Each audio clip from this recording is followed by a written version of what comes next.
সম্মানিত দ্বীনী ভাইয়েরা, মহান আল্লাহ তাআলার দরবারে সর্বপ্রথম শুকরিয়া আদায় করতেছি, যিনি আমাদেরকে জীবনের মূল্যবান সময়, যা পৃথিবীর থেকে চলে যাওয়ার পরে বুঝতে পারবো এটার মূল্য কত ছিল, আজকে অতটা অনুভব করতে পারি না। যারা চলে গেছে তারাই বুঝতেছে এত মূল্যবান সময় আল্লাহ পাক আমাদেরকে অনুগ্রহ করে একমাত্র তার কথা শোনার জন্য জুমার নামাজের উদ্দেশ্যে সুস্থ অবস্থায় মসজিদে হাজির হওয়ার তৌফিক দান করলেন। সেই জন্য সর্বপ্রথম তারই শুকরিয়া আদায় করতেছি, আলহামদুলিল্লাহ। সেই সাথে আমাদের প্রাণ ভরা দরুদ ও সালাম মানবতার মুক্তির দিশারি রহমাতাল লিল আলামিন আশরাফুল আম্বিয়া, বিশ্বের সেরা রাষ্ট্রনায়ক, যিনি পৃথিবীতে বন্টন নীতি দেখাই দিয়ে গেলেন যে একজন দায়িত্বশীল কিভাবে বন্টন করবে, জনগণের অধিকার কি তা প্রতিষ্ঠিত করে দেখাই দিয়ে গেছেন। শ্রেষ্ঠ রাজনীতিবিদ, যার রাজনৈতিক জীবনে কিয়ামত পর্যন্ত কোনো ভুল বাইর করতে পারবে না, পৃথিবীর কোনো আল্লাহ বিরোধী শক্তি খুঁজলেও পাবে না। তার উম্মত হিসেবে আমাদেরকে আল্লাহ কবুল করেছেন। আল্লাহ পাক তাকে শ্রেষ্ঠ খেতাব দিয়ে ধরা পৃষ্ঠে পাঠিয়েছেন। জীবনের সবচেয়ে বড় নেয়ামত তার উম্মত হওয়ার সুযোগ আল্লাহ করে দিয়েছেন। এই জন্য প্রাণ ভরে আবারও পড়ি সাল্লাল্লাহু আলাইহি ওয়াসাল্লাম। আমরা আজকে আলোচনায় আসতেছি সূরাত আলে ইমরান, 4 নম্বর পারা। সূরাটি 3 নম্বর পাড়ার থেকে শুরু হয়েছে। আয়াত নম্বর হলো 136, 37, 38। মদিনার জীবনে গিয়া আল্লাহ এই সূরাটি নাজিল করেছেন, যেখানে পৃথিবীতে একমাত্র মানবরচিত আইন সব জায়গায়, আর একমাত্র মদিনার জীবনে গিয়া আল্লাহর রসুল সাল্লাল্লাহু আলাইহি সাল্লাম ছোট্ট একটি রাষ্ট্র নিয়ে ইসলামী আইন আস্তে আস্তে আল্লাহ দেওয়ার শুরু করলেন, সেটা দিয়ে পরিচালনা শুরু করলেন। এই সময় মদিনায় প্রতিষ্ঠিত ছিল মানুষের তৈরি করা সংবিধান, আরও পৃথিবীতে বিভিন্ন জায়গায় ছিল। তখন তো গোত্র ছিল, গোত্রপতিরা যা করত তাই। তা সেই সময় মানুষের তৈরি করা সংবিধান যে পৃথিবীতে কিছু দিতে পারে নাই, পারবেও না। যেগুলো ছিল, যাহা আসবে, সবগুলোর ব্যাপারে আল্লাহ বলে দিয়েছেন। এখানে আল্লাহ পাক বলছেন যে তোমাদের পূর্বে বহু বিধান ব্যবস্থা, মানে সংবিধান, মানুষের তৈরি করা আইন গত হয়ে গেছে। সুতরাং তোমরা পৃথিবীতে ভ্রমণ করো, বিচরণ করি, দেখো, ঘুরে ঘুরে দেখো তাদের পরিণতি কি হয়েছে, পরিণাম কি হয়েছে। আল্লাহ বলছেন এটা হলো মানব জাতির জন্য ওয়াজ, মানুষের জন্য ওয়াজ। আমরা কই না বয়ান, কোরআনের ভাষায় হাজা বায়ানুল লিন্নাস, কোরআনের ভাষায় বয়ান। আমরা কই যে এখন বয়ান করবে, এইটা কোরআনের ভাষা। হাজা বায়ানুল লিন্নাস, এটা মানুষের জন্য ওয়াজ। সম্মানিত ভাইগণ, আল্লাহ বলছেন যেটা মুত্তাকিদের জন্য হেদায়াত, যারা আল্লাহ ভীরু তাদের জন্য এটা হেদায়াত, আর এটা হলো উপদেশ। আল্লাহর পক্ষ থেকে এটা ওয়াজ। আল্লাহ বলছেন এরপরে যে তোমরা দুর্বল হইও না, এই হীনবল হইও না, দুর্বল হইও না, মানসিকভাবে দুর্বল হয়ে পড়িও না, যে তোমরা দুঃখ করিও না। দুর্বল হইও না, হীনবল হইও না, দুঃখ করিও না। আল্লাহ বলছেন তোমরা পৃথিবীতে বিজয় হবে যদি তোমরা বিশ্বাসী হও। আরবিতে মুমিন হও, বাংলা বিশ্বাসী হও। সম্মানিত ভাই, তাহলে পৃথিবীতে আল্লাহ সংবিধান দিয়েছেন, যে কথা আল্লাহ পাক বলছেন, আল্লাযী জাআলা লাকুমুল আরদা ফিরাশান ওয়াস সামাআ বিনাআ ওয়া আনজালা মিনাস সামাই মাআন ফাআখরাজা বিহি মিনাস সামারাতি রিজকাল লাকুম ফালা তাজআলু লিল্লাহি আনদাদান ওয়া আনতুম তা'লামুন। আল্লাহ পাক জানান এই জমিন আল্লাহ তোমাদের জন্য বিছানা বানাই দিয়েছেন। এই বিছানা আল্লাহ বানাই দিয়েছেন, এটা আমাদের বিশ্বাস। এখানে কারো অংশীদারিত্ব নাই। আল্লাহ পাক বলছেন আসমানকে ছাদ বানাই দিয়েছে, আসমান থেকে বৃষ্টি বর্ষণ করাই আমি আল্লাহ পাক। তোমরা এই জমিনে ফসল উৎপাদন করে খাবে, এই জন্য উৎপাদন করাই আমি আল্লাহ। বলছেন এখানে খাও, ঘুমাও, আরাম করো, বাগান তৈরি করো, রাস্তাঘাট তৈরি করো, কিন্তু বান্দারে জেনে শুনে জেনে বুঝে আল্লাহর সাথে কাউকে শরিক করিও না। যে আমার সাথে কাউকে শরিক করা যাবে না, আল্লাহর সাথে কাউকে শরিক করা যাবে না। আমার দিকে দেখো সম্মানিত ভাইগণ, তাহলে আল্লাহর সাথে শরিক করা, এই শিরক, এই বিষয়টা আমরা শুধু মনে করি যে মূর্তি পূজায় শিরক না। সবচেয়ে বড় শিরক হলো মানুষ হয়ে মানুষের আনুগত্য করা, মানুষ হয়ে মানুষের আইন মানা। এটা হলো সবচেয়ে বড় শিরক। ওগুলোও শিরক, এগুলোও শিরক। সম্মানিত ভাইয়েরা, এই জন্য আল্লাহ পাক বলছেন জেনে বুঝে আল্লাহর সাথে কাউকে শরিক করিও না। এরপরে আল্লাহ রাব্বুল আলামিন জানাই দিয়েছেন যে আল্লাহকে অভিভাবক রূপে স্বীকার করতে হবে। আল্লাহকে এই পৃথিবীতে আল্লাহকে অভিভাবক রূপে স্বীকার করার লোক খুব কম, অনেক কম। আমরা তো হতাশ হয়ে যাই না। পৃথিবীতে এই যে তোমরা ক্ষমতা পাবে, তোমরা যদি মুমিন হও তোমরাই ক্ষমতা পাবে। এটা হিসাব করলে আজকে যদি দেখি, বেনামাজির সংখ্যা মুসলমানদের মধ্যে বেশি। অন্যরা তো নামাজে পড়ে না, কিন্তু মুসলমান যারা তাদের বেনামাজির সংখ্যাটা বেশি। নামাজ যারা পড়ি তাদের মধ্যে কোরআন বোঝনেওয়ালার সংখ্যা কম। হাজারে হয়তো একজন বোঝে, যারা নামাজ পড়ে হাজারে একজন বোঝে।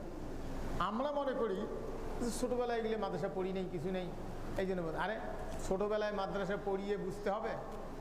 আপনার যখন বিবেক আল্লাহ দিয়েছে, যখন আপনি বুঝেন, যখন আপনাকে ভোটের অধিকার দিয়েছে, ভোটাধিকার, একজন মানুষকে নির্বাচিত করার অধিকার যখন আপনাকে দিয়েছে, তখন তো আপনার বিবেক তৈরি হয়েছে। আপনি ভালো মন্দ, ন্যায় অন্যায় বোঝেন। আল্লাহর আইনে আরও আগে 7 বছরে শুরু, 12 বছরের পরে আল্লাহর আইন লঙ্ঘন করলে তাকে আর শিশু হিসেবে ধরা হয় না, ডাইরেক্ট বিচার যা হবে তাই। সম্মানিত হয়ে গেল। তাহলে বুঝমান হওয়ার পরে এই পৃথিবীর থেকে একদিন চলে যেতে হবে, এই জ্ঞান আসছে। মহাবিশ্বের মালিকের কেতাব খুঁজেও দেখলাম না, বুঝলাম না। ইচ্ছে করলে বোঝা যায়, কিন্তু বোঝার চেষ্টা করি না। যারা বোঝে তাদের সংখ্যা কম। আবার এর ভিতরে যদি খুঁজতে দেখা যায়, মানতে চায় কতজন, সংখ্যা আরও কম। হাজারে হয়তো একজন বাইর হবে, নামাজিদের ভিতরে হাজারে একজন বাইর হবে। তো 1 লক্ষ লোকের মধ্যে 10টা, তাহলে কতগুলো লোক? এতগুলো লোকের ভিতরে এই কয়টা লোক দিয়ে আপনি ইসলাম কায়েম করবেন? যে যুগে ইসলাম ধর্মের নামে যারা আমরা কথা বলি, পরিচয় দেই, তারাই বোঝে নাই। আমরা কি হক্কানি আলেম?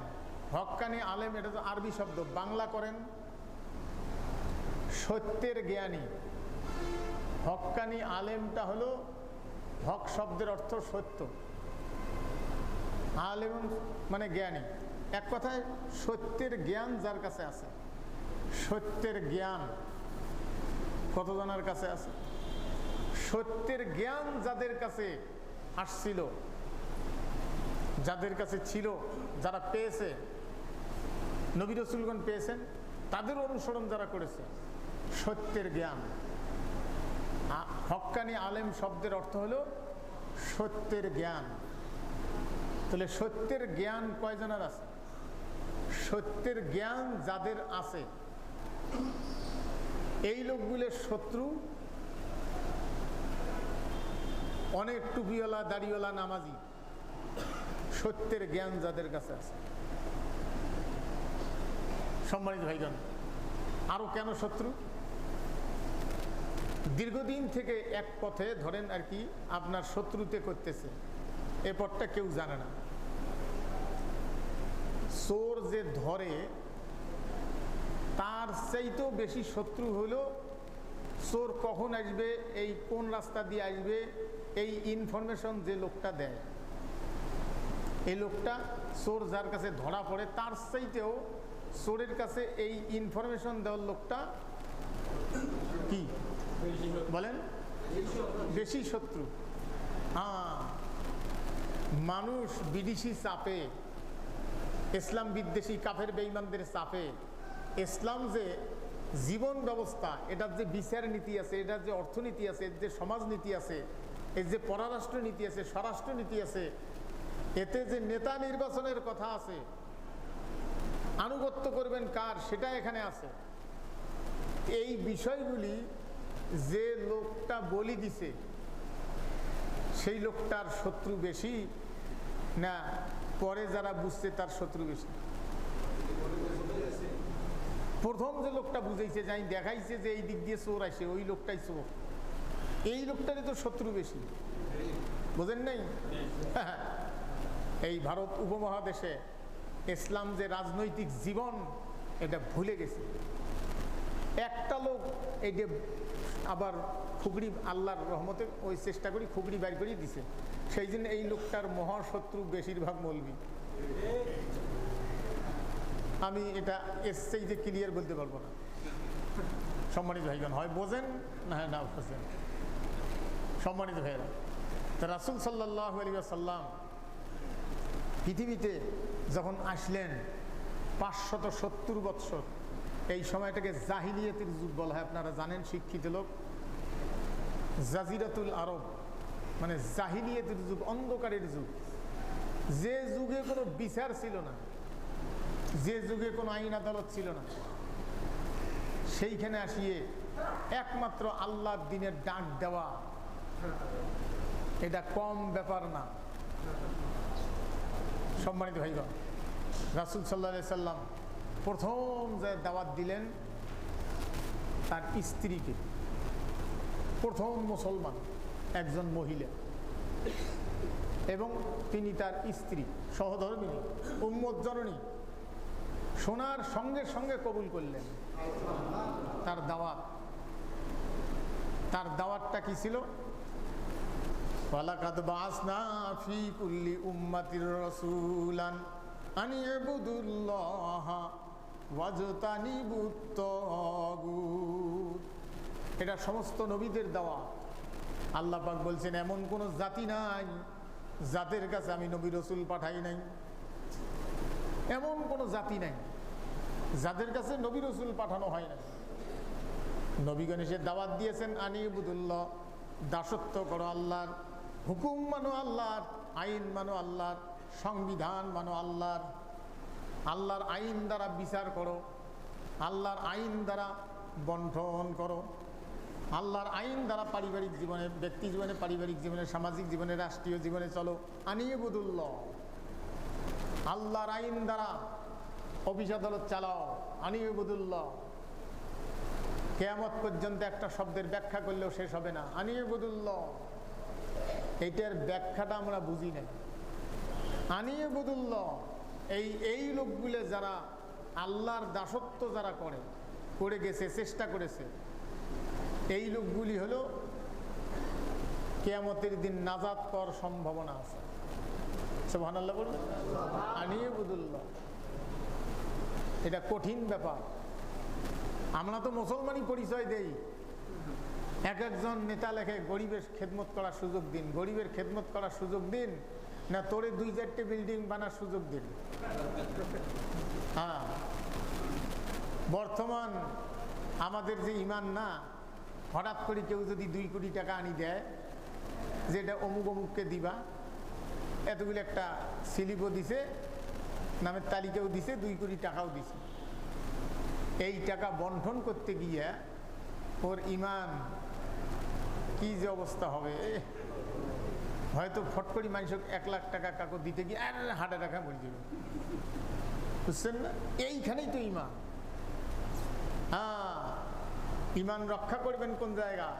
যে জায়গায় বেঈমান হওয়া যায়। আল্লাহ সেই জন্য বলছেন, ইয়া আইয়ুহাল্লাযীনা আমানু লা তুলহিকুম আমওয়ালুকুম ওয়ালা আওলাদুকুম আন যিকরিল্লাহ। হে বিশ্বাসীরা, তোমাদেরকে তোমাদের সন্তান আর সম্পদ, এই 2টি জিনিস যেন আল্লাহর স্মরণ থেকে বিরত না করে, আল্লাহর রাস্তার থেকে যেন না সরায়। বিশাল ব্যাপার এটা, আল্লাহর রাস্তার থেকে সরে যাওয়া। এই জিকির শব্দের অর্থ আন যিকরিল্লাহ, আল্লাহর স্মরণ থেকে, আল্লাহর রাস্তার থেকে যেন সরায় না ফেলে। কোনো চলবে না। কিয়ামতের দিন আল্লাহ একজন মানুষকে বলবে, তোর বিচার তুই কর। আল্লাহ পাক বলছেন, ইকরা কিতাবাকা কাফা বিনাফসিকাল ইয়াউমা আলাইকা হাসিবা। 15 নম্বর পারা সূরা বানী ইসরাঈল। আল্লাহ পাক প্রত্যেক ব্যক্তিকে তার কর্মের বই দিয়ে দিবেন। জীবনে যা করেছে সমস্ত কর্মের বই তার হাতে দিয়ে আল্লাহর আদালতে দাঁড় করায় দিবেন। একটা করে লোকের বিচার করতে গিয়ে যে কত সময় লাগবে, আল্লাহ পাক জানাই দিয়েছেন। তাকে বলা হবে, তোমার বিচার তুমি করো, আমি এখানে দেখতেছি।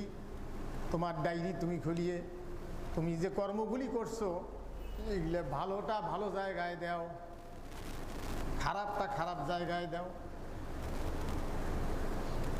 কি বিশাল ব্যাপার হয়ে যাবে। কোনো সাহায্যকারী সুপারিশকারী নাই। আল্লাহ একমাত্র বলবেন যে আজকের রাজত্ব কার? লিল্লাহিল ওয়াহিদিল কাহ্হার। একমাত্র আল্লাহ কাহ্হার নাম ধারণ করবেন, যে তোমার বিচার তুমি করো। আল্লাহ রাব্বুল আলামিন জানায় দিয়েছেন, আল ইয়াউমা তুজজা কুল্লু নাফসিন বিমা কাসাবাত লা যুলমাল ইয়াউম। আজ প্রত্যেক ব্যক্তির কর্মের ফলাফল দিবস। লা যুলমাল ইয়াউম, কোনো প্রকার জুলুম করা হবে না, অত্যাচার করা হবে না। লা যুলমাল ইয়াউম। সম্মানিত ভাইগণ,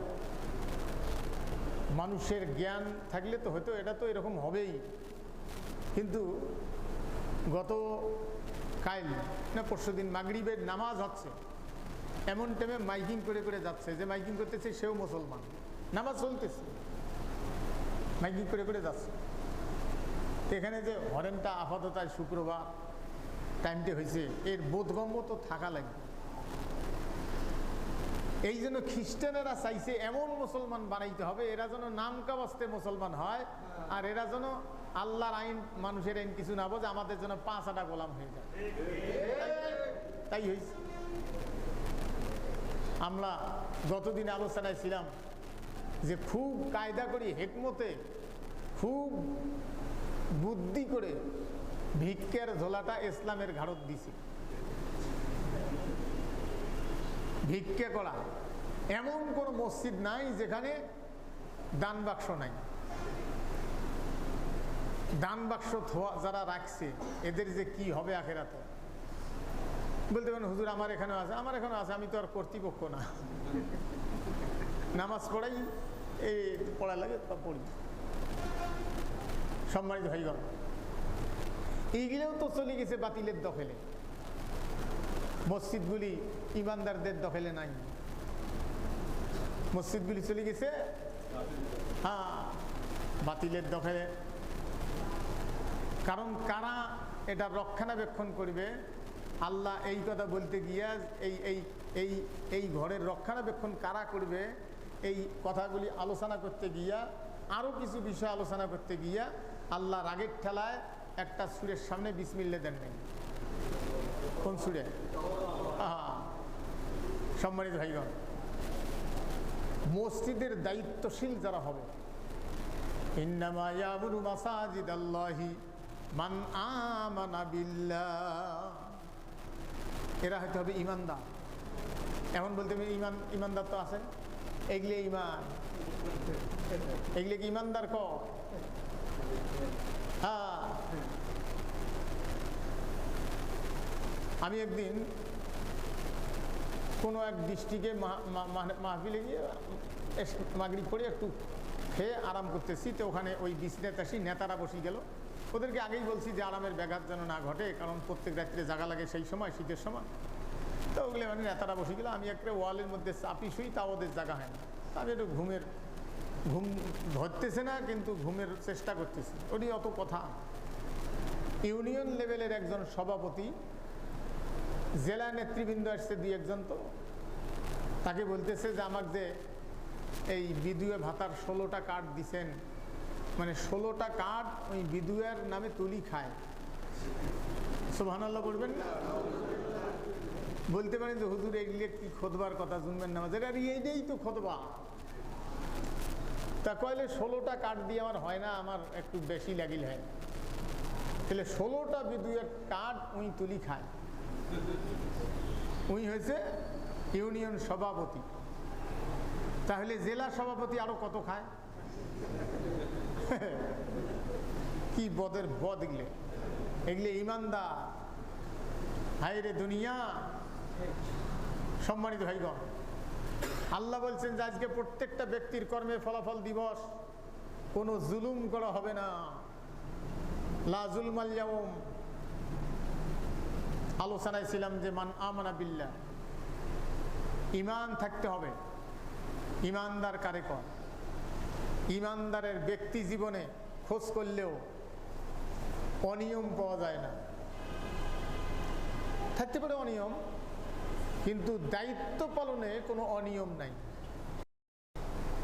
ইমানদারদের পরিচয় এটি, দায়িত্ব পালনে কি অনিয়ম নাই। দায়িত্ব পালন করে গেছে, খাতাপাতি ক্লিয়ার আছে, অনিয়ম নাই। ইমানদার ব্যক্তি বাইর হয়েছে,